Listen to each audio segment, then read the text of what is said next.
Dans cette vidéo, tu vas pouvoir apprendre à compléter une représentation graphique d'une fonction trigonométrique par parité et périodicité.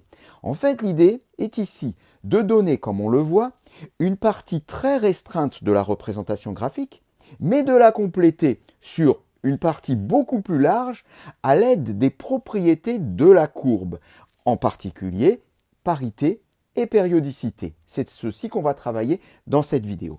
Alors là, justement, on nous donne une fonction f qui est impaire et périodique de période pi. On a représenté un petit bout de cette fonction, mais juste sur l'intervalle moins pi sur 2, 0.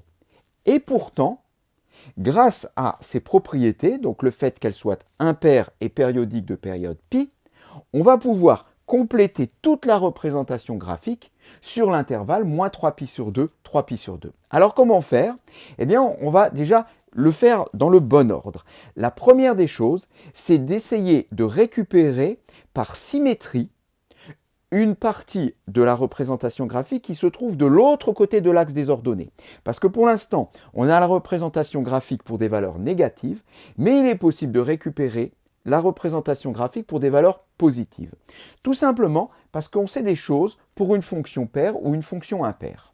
On se rappelle que pour une fonction paire, eh bien, la courbe est symétrique par rapport à l'axe des ordonnées. C'est pas ça. Ici, elle est impaire. On se rappelle que pour une fonction impaire, la courbe est symétrique par rapport à l'origine du repère. C'est ceci, ce qui signifie qu'on peut compléter notre représentation graphique par symétrie centrale, par symétrie par rapport à l'origine du repère. Il suffit donc juste de récupérer la partie dans les x négatifs et de la reproduire par symétrie centrale dans les x positifs. C'est ce qu'on va faire tout de suite. Voilà, et on reconnaît déjà la belle allure d'une sinusoïde que l'on connaît bien avec nos fonctions sinus et cosinus.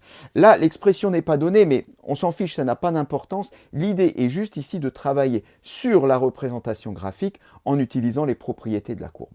Alors, on n'est pas encore au bout, mais presque, j'ai envie de dire.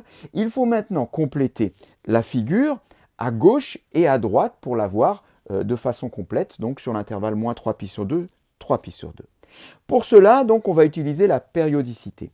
On nous dit que la fonction f est périodique de période pi. Ça signifie quoi? Ça signifie que dès que je vais prendre un intervalle de longueur pi, je peux le reproduire autant de fois que je veux, à gauche et à droite, et je vais obtenir la courbe. Ça va se superposer en réalité par translation d'un vecteur de longueur, donc pi fois i, si on a un repère OIJ. Alors, qu'est-ce qu'on va faire? On va déjà regarder ce qu'on a comme représentation.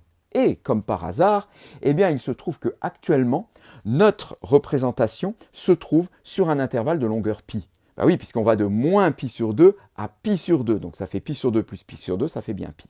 Donc en réalité, j'ai là toute la structure de la représentation graphique de départ. Il suffit juste maintenant de prendre ceci et de le reproduire à gauche autant de fois que j'ai besoin et à droite autant de fois que j'ai besoin. Alors allons-y, on va déjà reproduire ceci à gauche.